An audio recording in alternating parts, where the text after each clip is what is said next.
Hello Sagittarius, Sun, Moon, Rising, and Venus signs. Kamusta kayo? Sana po ay nasa mabuti kayong kalagayan. Welcome back po sa Star Tarot. At kung bago kayo rito, welcome din po kayo. Please subscribe, like, share my videos, and leave me a comment kung nakaresonate po kayo. Thank you. So, tingnan natin kung ano mga messages ni Sag. We have abundance. Wow, Sagittarius. Abundance of money, definitely, no? Punong-puno ng gold coins ang golden vessel na to. So, punong-puno kayo ng kasaganaan. 'Di ba? Punong-puno ng pera. So, maraming pera ang dadating. That's going to be abundance and prosperity coming your way, Sagittarius. So, in the next few days siguro, no, maaring kung ito ay para sa iyo, if this message resonates with you, then maaring ito ay paparating sa inyo. We also have improving health, no? Feeling ko dito, since meron kayong abundance energy, baka ang iba sa inyo dito struggling talaga sa pera. At with this abundance, no, and prosperity that's coming your way, maaring magamot na yung inyong financial health. Okay? Baka kasi hirap, na struggles kayo, financial struggles. So, ngayon, with that abundance coming your way, so, eto na, kumbaga, yung financial breakthrough ninyo, no? At masosolve na mga problema sa pera. That could also be improving health, no? In your physical health, no? Pwedeng physical health din dito yung magiging magaling, magiging maayos na, magi-improve na ang inyong pakiramdam. We also have, if you believe, no, kung maniniwala ka na ikaw ay magtatagumpay ka talaga. Kung naniniwala ka na masosolve mo lahat ng problema, ay talaga masosolve yan. Kasi kung anong pinaniniwalaan mo, Sagittarius, yan ay mangyayari. Kung ano ang sa tingin mo,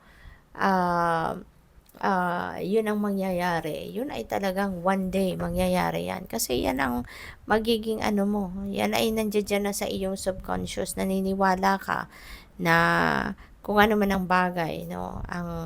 Kung ano man yan na pinaniniwalaan mo, rest assured na one day, one morning, makikita mo na lang yan na yan ay nangyayari na.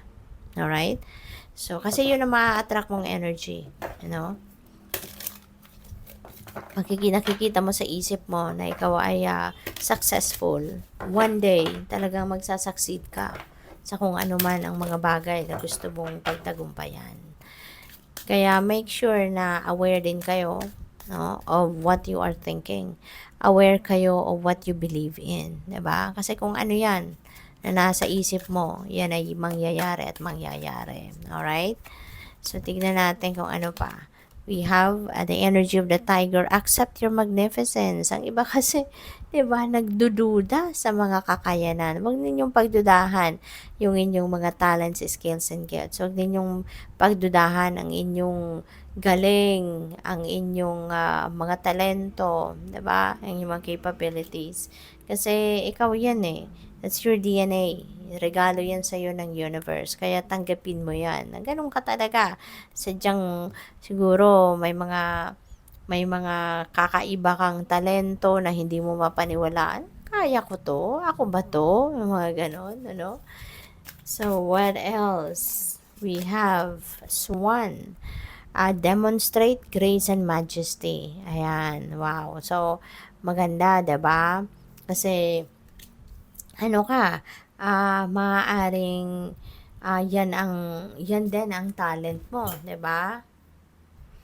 This is the time na parang embrace, no, your talents, your gifts, yung beauty mo inside and out, 'di ba? Embrace mo 'yon, ipakita mo, i-share mo 'yan sa iba, 'di ba? Because you never know, baka mas maraming tao din, no, yung may inspire sa mas maraming tao yung hahanga sa 'di ba?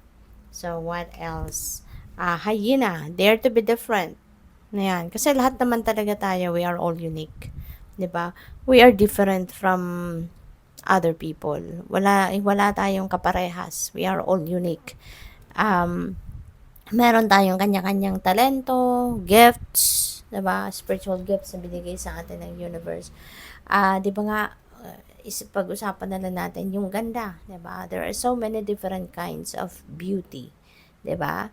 Merong, kunyari, ikaw, 'di ba? Maganda ka in your own way. Meron kang makikita kapatid mo, kaibigan mo, maganda rin siya, pero kung titignan mo, 'di ba? Ang itsura ninyo, magkaiba ang itsura ninyo, pero parehas kayong maganda. 'Di ba? Yung ganun lang, no? Simpleng ano lang. Kaya ano, lahat tayo iba sa bawat isa. Kaya nga hindi pwede na ikukumpara natin ang sarili natin from other people because we are all different. And we need to embrace, 'di ba, our differences. We need to embrace our uniqueness. Hindi po pwedeng ikumpara yung ganda mo sa ganda sa kaibigan mo, yung ganda mo sa kapatid mo. Kasi iba-iba tayo ng ganda, 'di ba? Iba-iba tayo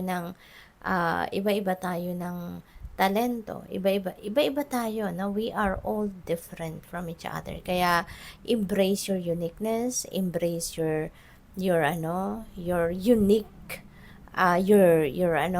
your unique qualities, kasi hindi yan kaparehas ng sa kapatid mo, hindi yan kaparehas ng sa kaibigan mo. Kaya yun ang lagi nating iisipan, na we can't compare ourselves, no, sa ibang tao, kasi hindi talaga parang walang basehan, 'di ba? Walang basehan para ikumpara kasi hindi magtatama.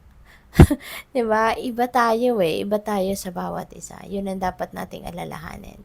So, good luck po. Thank you for watching. Love and light. Namaste.